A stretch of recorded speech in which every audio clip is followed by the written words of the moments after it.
Ethnic Groups, Part 1. Native Americans and African Americans. Immigrant Youth. Immigrant youth refers to individuals who have migrated from one country to another at a young age, typically with their families. They are part of a larger group known as the immigrant population, which includes people who have moved to a new country for various reasons, such as seeking better economic opportunities, fleeing conflict or persecution, or reuniting with family members. Ethnicity.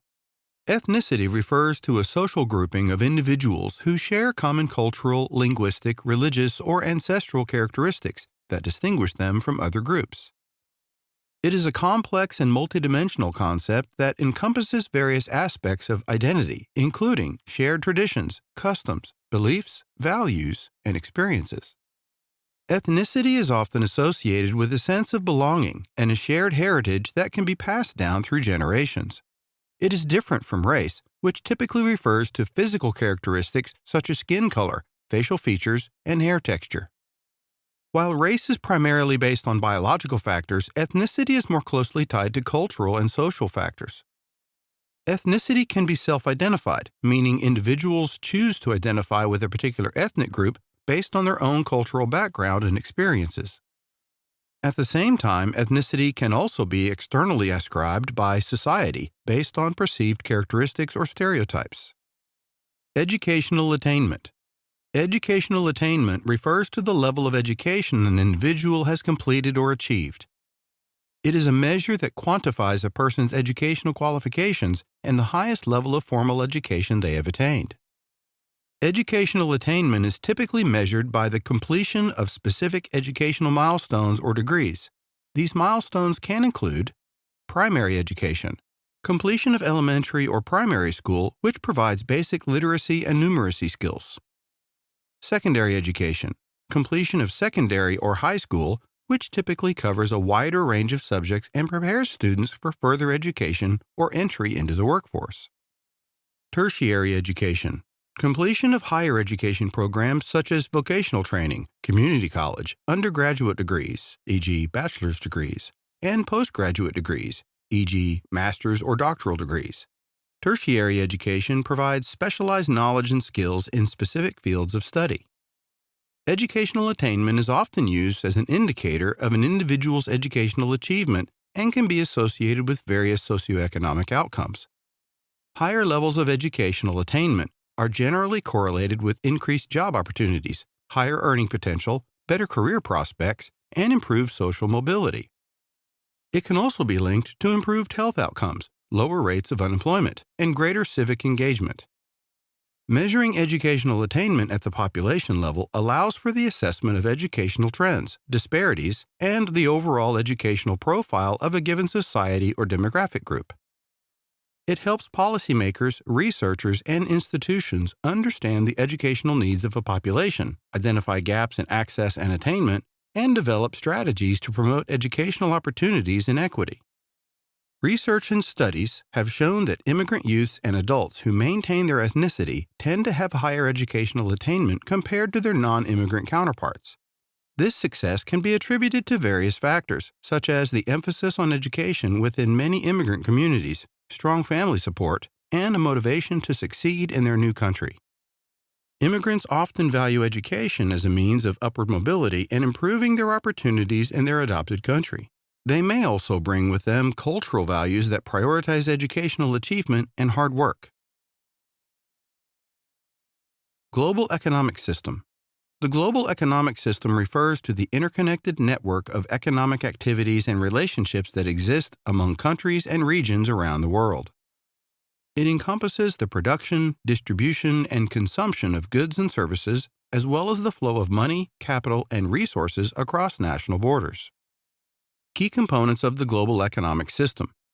Trade. International trade plays a vital role in the global economic system. Countries engage in the exchange of goods and services, both exports and imports, to meet domestic demands, access resources, and take advantage of comparative advantages. Trade is facilitated through bilateral and multilateral agreements, such as free trade agreements and organizations like the World Trade Organization, WTO. Finance. The global finance system comprises various institutions such as central banks, commercial banks, investment banks, and financial markets. These institutions facilitate the flow of capital across borders, enabling investment, borrowing, and lending activities. Financial markets, including stock exchanges and foreign exchange markets, allow the trade of stocks, bonds, currencies, and other financial instruments. Multinational corporations, MNCs. Multinational corporations are business entities that operate in multiple countries. They play a significant role in the global economic system by establishing production facilities, subsidiaries, and supply chains in different nations. MNCs contribute to economic growth, job creation, technology transfer, and the integration of national economies. International organizations. Institutions such as the International Monetary Fund, IMF, World Bank, and the World Trade Organization, WTO, facilitate global economic cooperation, provide financial assistance, promote development projects, and establish rules and regulations for trade and finance. These organizations aim to maintain stability, foster economic growth, and address issues related to poverty, inequality, and sustainability. Global supply chains. The global economic system relies on complex supply chains that involve the sourcing of raw materials, manufacturing, assembly, and distribution across multiple countries. Global supply chains enable companies to optimize costs, access specialized inputs, and tap into global markets. However, disruptions to these supply chains, as witnessed during the COVID-19 pandemic, can have significant economic repercussions. Economic integration. Economic integration refers to the process of reducing barriers to trade, investment, and movement of goods, services, and people among countries. Regional integration initiatives such as the European Union, EU, North American Free Trade Agreement, NAFTA, and Association of Southeast Asian Nations, ASEAN, aim to deepen economic cooperation, foster regional stability, and create larger markets for business. Economic policies. Governments employ various economic policies to shape their national economies and influence the global economic system. These policies include fiscal policies, e.g., taxation and government spending, monetary policies, e.g., interest rates, money supply, and trade policies, e.g., tariffs, quotas, subsidies. Governments also implement regulations and standards to ensure fair competition, protect consumers, and address environmental and social concerns. The global economic system is highly interconnected and subject to both opportunities and challenges. Factors such as technological advancements, geopolitical dynamics, economic imbalances, climate change, and social factors all influence the functioning and outcomes of the system. World Systems Theory. World Systems Theory is a sociological and economic theory developed by Emanuel Wallerstein in the 1970s. It seeks to explain the global economic and social structures and their development by analyzing the interconnectedness and hierarchical relationships among countries in the world. World Systems Theory takes the view that the global economic system is divided between nations that control wealth and those that provide natural resources and labor. Critics of World Systems Theory argue that it oversimplifies the complexities of the global system by focusing solely on economic factors and neglecting cultural, political, and historical nuances. Furthermore, some argue that the theory does not account for the agency of individual countries and their ability to shape their own development trajectories. Despite these critiques, World Systems Theory remains influential in understanding global economic relations and patterns of inequality. It provides a framework for analyzing the dynamics of the global system and the interplay between core and peripheral countries, shedding light on the enduring disparities between different regions of the world. Trail of Tears. The Trail of Tears refers to a dark chapter in American history that took place in the 1830s when the United States government forcibly removed thousands of Native American people from their ancestral lands in the southeastern part of the country. The forced relocation primarily affected the Cherokee, Muskogee, Creek, Chickasaw, Choctaw, and Seminole nations. This relocation of all eastern tribes across the Mississippi River lasted more than a decade. In the early 19th century, as white settlers continued to expand westward, conflict arose between Native American tribes and the United States government over land ownership and resources. In 1830, the Indian Removal Act was passed by Congress, providing legal authorization for the forced removal of Native American tribes from their lands to make way for white settlement. Under the Indian Removal Act, the U.S. government negotiated treaties with various Native American tribes, promising them new lands in the Western Territories in exchange for their ancestral lands. However, many of these treaties were unfair, coercive, and violated previous agreements. The Cherokee Nation, for instance, resisted removal and challenged their forced relocation in the U.S. Supreme Court case Worcester v. Georgia, 1832, which recognized the sovereignty of Native American tribes. However, President Andrew Jackson and the government disregarded the ruling and proceeded with the removal. Between 1830 and 1838, thousands of Native Americans were forcibly removed from their lands. The journey they were forced to undertake became known as the Trail of Tears. The Trail of Tears consisted of several routes taken by different tribes, but the most well-known is the route taken by the Cherokee Nation. In 1838, under the orders of President Martin Van Buren, approximately 16,000 Cherokees were rounded up and forced to march from their homes in Georgia, Tennessee, and Alabama to the Indian Territory, present-day Oklahoma, a journey of about 1,200 miles, 1,900 kilometers. The conditions during the forced march were harsh and devastating. The Native Americans were subjected to exposure, disease, hunger, and exhaustion. They were often inadequately clothed and lacked proper shelter and food. Thousands of men, women, and children died along the way due to these harsh conditions and the impact of the forced removal. The forced relocation resulted in the loss of ancestral lands, cultural disruption, and the destruction of communities for Native American tribes.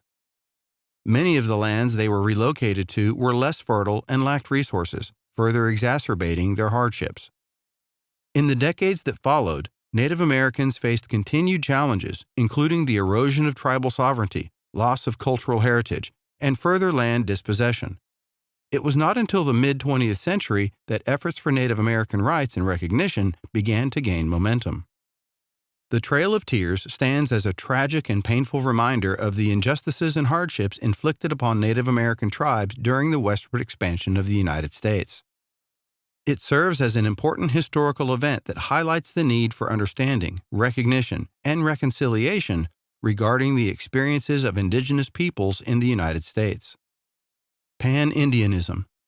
Pan-Indianism refers to intertribal social movements in which several tribes, joined by political goals but not by kinship, unite in a common identity. It involves the unification of diverse Native American tribes under a shared identity and common political goals, regardless of their specific tribal affiliations. Pan-Indianism gained momentum during the mid-20th century, fueled by the Civil Rights Movement and the activism of Native American leaders such as Clyde Warrior, Vine Deloria Jr., and Dennis Banks. These leaders played significant roles in advocating for Native American rights and promoting a pan-tribal movement. The impact of Pan-Indianism has been significant in raising awareness about Native American issues, influencing policy change, and empowering indigenous communities. It has contributed to the development of indigenous rights movements, the growth of tribal colleges and universities, the establishment of cultural centers, and the resurgence of indigenous languages and arts. Pan-Indianism continues to shape contemporary indigenous activism, fostering collaboration, political engagement, and cultural preservation among Native American tribes. It serves as a platform for addressing shared challenges, amplifying indigenous voices, and working towards the empowerment and self-determination of indigenous peoples. Slave codes. Slave codes are laws that defined the low position of slaves in the United States during the 17th, 18th, and 19th centuries to establish and regulate the institution of slavery. These codes were designed to control enslaved individuals, restrict their rights and freedoms, and reinforce the power and authority of slaveholders. The specific provisions of slave codes varied across regions and time periods, but they generally shared common elements. Key features of slave codes. Chattel slavery. Slave codes established a legal framework that defined enslaved people as property, treating them as chattel or personal possessions rather than as human beings with rights. This meant that enslaved individuals were considered the property of their owners, who had complete control over their lives, labor, and even their bodies. Legal status. Slave codes explicitly denied enslaved people basic civil rights and legal protections. They established that enslaved individuals had no legal standing and were unable to testify in court, make contracts, or own property. They were subject to the will of their owners and had no recourse for justice or protection under the law. Restrictions on movement and assembly. Slave codes imposed strict controls on the movement and assembly of enslaved individuals. They often required enslaved people to obtain passes or permits to travel, which were typically granted by their owners or overseers. Gathering in groups without permission was prohibited, as it was seen as a potential threat to the institution of slavery. Punishments and cruelty. Slave codes provided legal justification for the physical punishment and mistreatment of enslaved people. Owners and overseers were granted the authority to discipline enslaved individuals through whipping, branding, and other forms of physical abuse. The codes protected slaveholders from legal consequences for their mistreatment of enslaved people. Restrictions on education and literacy. Slave codes prohibited enslaved individuals from receiving formal education or learning to read and write. This was intended to maintain their ignorance and dependence, as literacy was seen as a potential source of empowerment and resistance. Control of free black people. Slave codes also extended to free black individuals, subjecting them to various restrictions and discrimination. Free blacks often faced limitations on their movements, employment opportunities, property ownership, and legal rights. The codes aimed to maintain a clear distinction between enslaved and free individuals based on race. The enforcement of slave codes varied across regions and time periods, but they were generally upheld by local authorities and supported by social norms that justified the subjugation of enslaved people. Slave codes were an integral part of the legal and social framework that perpetuated the institution of slavery, ensuring the subordination and control of enslaved individuals and safeguarding the interests of slaveholders. Repugnant. The term repugnant is an adjective that describes something or someone as extremely distasteful, offensive, or repulsive. It implies a strong feeling of disgust, aversion, or moral objection. When something is considered repugnant, it is seen as deeply objectionable or contrary to accepted standards of decency or morality. The perception of what is repugnant can vary among individuals and cultures, as it is influenced by personal values, beliefs, and societal norms. Relegate. To relegate means to assign or move someone or something to a lower or less important position, status, or role. It involves placing someone or something in a lower or subordinate position, often as a result of a decision or action taken by others. When someone or something is relegated, they are given a lower or less prominent position or role than before, typically due to a perceived decrease in importance or value. Legal device. A legal device refers to a method, mechanism, or instrument used within the legal system to achieve a particular legal objective or outcome. It is a tool or technique employed to address legal issues, establish rights and obligations, or facilitate legal processes. Legal devices can take various forms, such as contracts, statutes, regulations, agreements, court procedures, or even specific legal doctrines. Here are a few examples of legal devices. Contracts. Contracts are a common legal device used to establish legally enforceable agreements between parties. They outline the rights, responsibilities, and obligations of each party involved and provide a framework for resolving potential disputes. Statutes and regulations. Statutes and regulations are legislative legal devices that establish laws and rules. Statutes are laws enacted by a legislative body, while regulations are rules created by administrative agencies to implement and enforce these laws. Legal instruments. Legal instruments are formal written documents that create or transfer legal rights or interests. Examples include deeds for transferring property ownership, wills for distributing assets after death, or patents for granting exclusive rights to inventors. Court procedures. Court procedures are legal devices that govern the conduct and process of legal proceedings within a court system. They include rules related to filing lawsuits, presenting evidence, making arguments, and obtaining judgments. Legal doctrines. Legal doctrines are established principles or rules within a specific area of law. They provide guidance for interpreting and applying the law in particular circumstances. Examples include the doctrine of precedent, which requires courts to follow previous decisions, or the doctrine of reasonable expectation of privacy in constitutional law. Legal forms. Legal forms are pre-prepared templates or documents that individuals can use to create legally binding agreements or submit legal information. They provide a structured format and language for specific legal transactions such as contracts, leases, or wills. Legal devices are essential tools that help establish legal rights and obligations, resolve disputes, and ensure the proper functioning of the legal system. Restrictive covenants. A restrictive covenant refers to a legal agreement or provision that imposes limitations or restrictions on the use, occupancy, or sale of real property based on certain criteria, such as race, ethnicity, religion, or nationality. In the context of African Americans in the United States, restrictive covenants were often used as a discriminatory tool to enforce racial segregation and relegate African Americans to second-class status. During the early to mid-20th century, discriminatory practices were prevalent in housing and real estate. Restrictive covenants were one such practice employed by property developers, homeowners associations, and other entities that enforce racial segregation. These covenants were typically included in property deeds or neighborhood agreements and were intended to prevent African Americans and other minority groups from purchasing, renting, or occupying properties in certain areas or neighborhoods. It is important to note that while racially restrictive covenants were eventually deemed unenforceable by the courts, their legacy and impact on housing segregation and racial disparities have persisted. The effects of these discriminatory practices can still be seen in many communities today. Efforts to address housing inequality and promote fair housing practices continue to be important aspects of ongoing civil rights and social justice movements. Restrictive covenants were considered a distasteful practice for relegating African Americans to second-class status. Civil disobedience. Civil disobedience refers to the deliberate and nonviolent refusal to comply with certain laws, regulations, or commands of a government or authority, typically as a form of protest against perceived injustice or wrongdoing. It is a peaceful and principled act of disobedience that aims to bring attention to an issue, challenge unjust laws, and advocate for social or political change. Key features of civil disobedience. Active nonviolent resistance.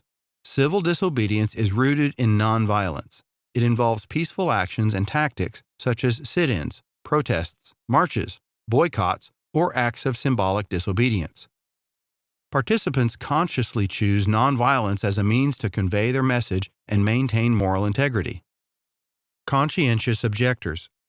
Civil disobedience is typically carried out by individuals or groups who have a strong moral or ethical conviction against a particular law or policy.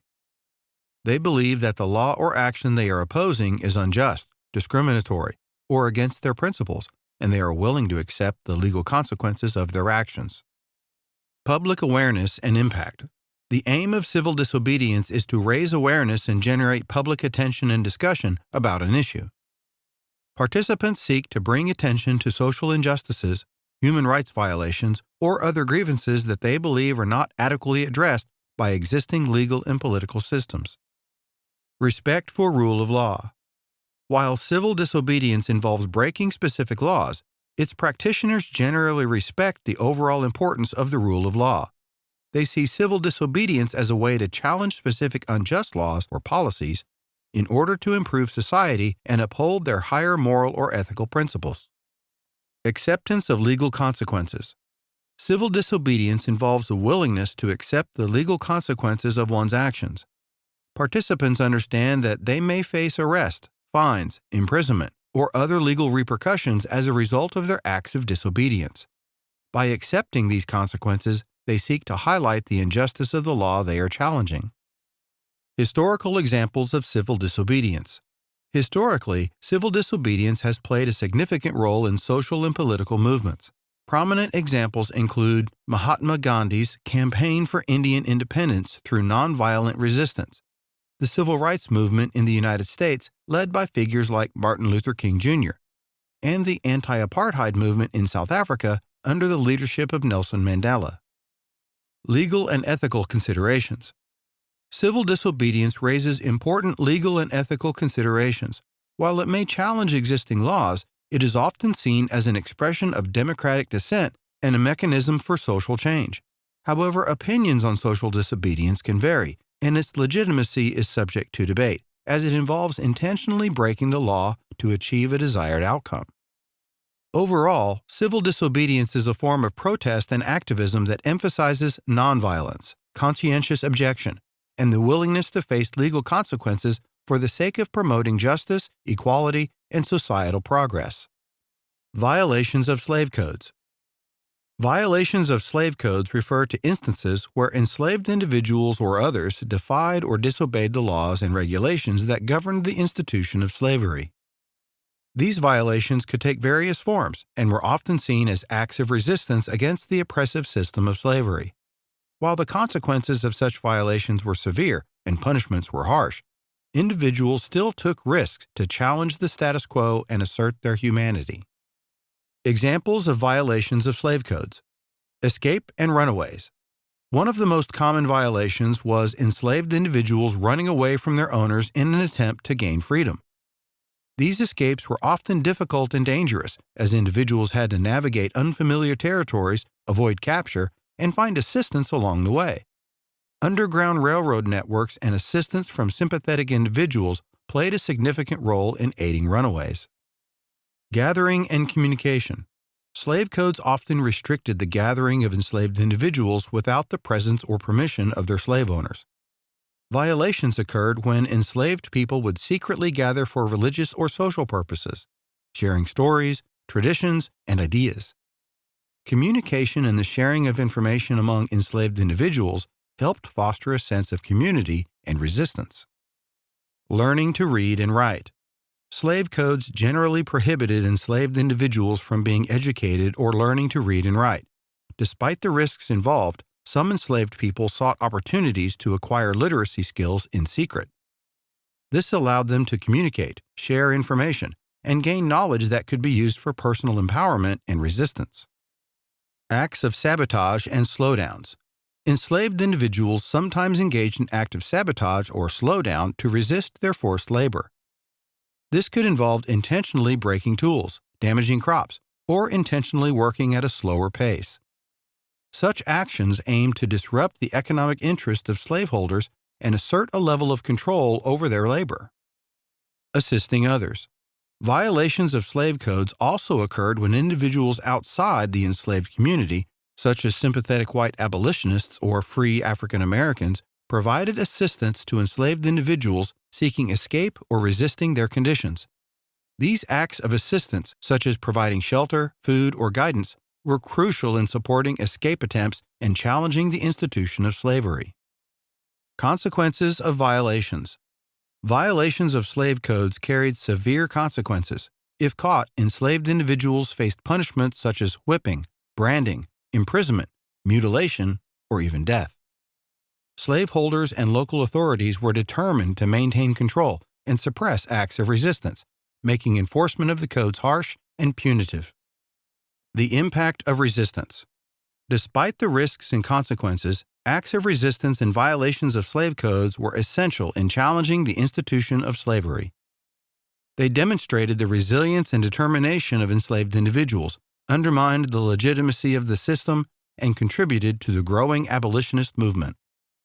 Resistance efforts played a significant role in shifting public opinion and ultimately contributed to the abolition of slavery in various regions.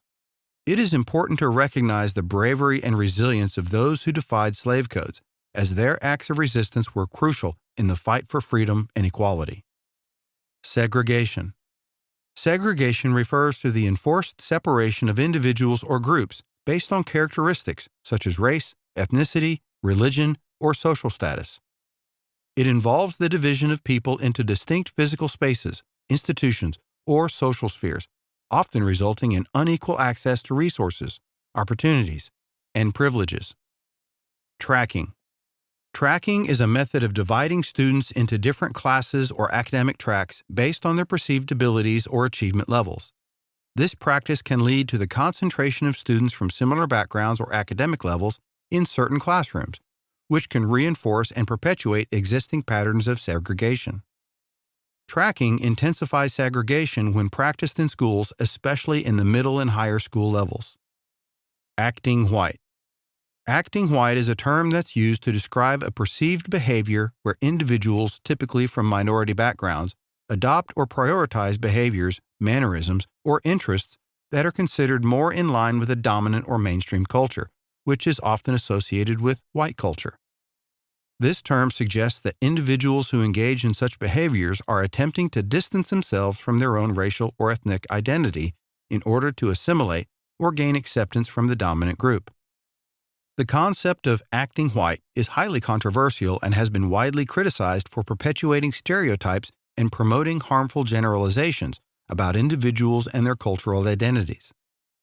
It is important to recognize that there is no monolithic acting white behavior, and individuals from all racial and ethnic backgrounds can have diverse interests, behaviors, and preferences. Acting white is associated with speaking proper English or with cultural preferences like listening to rock music rather than hip-hop. The term has been used to create social pressures and stereotypes, particularly within minority communities where individuals may face criticism or ostracism for engaging in academic pursuits, speaking proper English, or showing interest in activities that are not considered traditionally associated with their racial or ethnic group.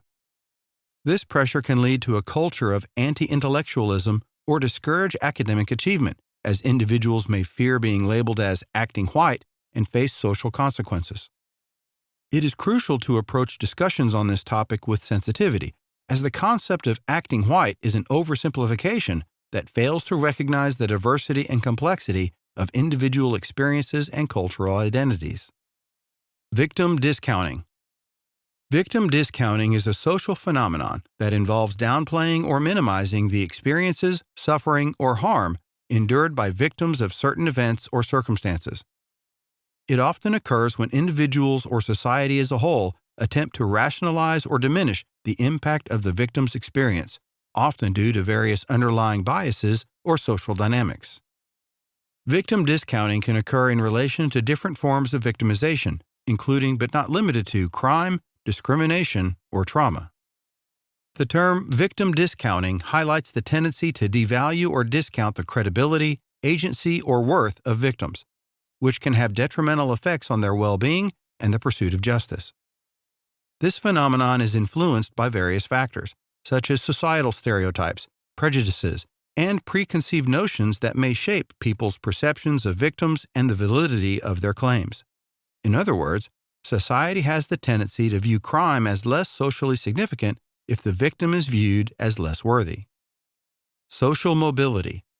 Social mobility refers to the movement of individuals or groups within a social hierarchy, typically in terms of their socioeconomic status, education, occupation, or income. It involves the ability of individuals to change their social position or class over time, either upward mobility, or downward mobility. Social mobility is an important concept in understanding social inequality and the opportunities available to individuals within a society. It is influenced by various factors, including economic conditions, educational opportunities, social networks, discrimination, and meritocracy. Racial and ethnic groups realize that formal schooling is necessary to experience social mobility.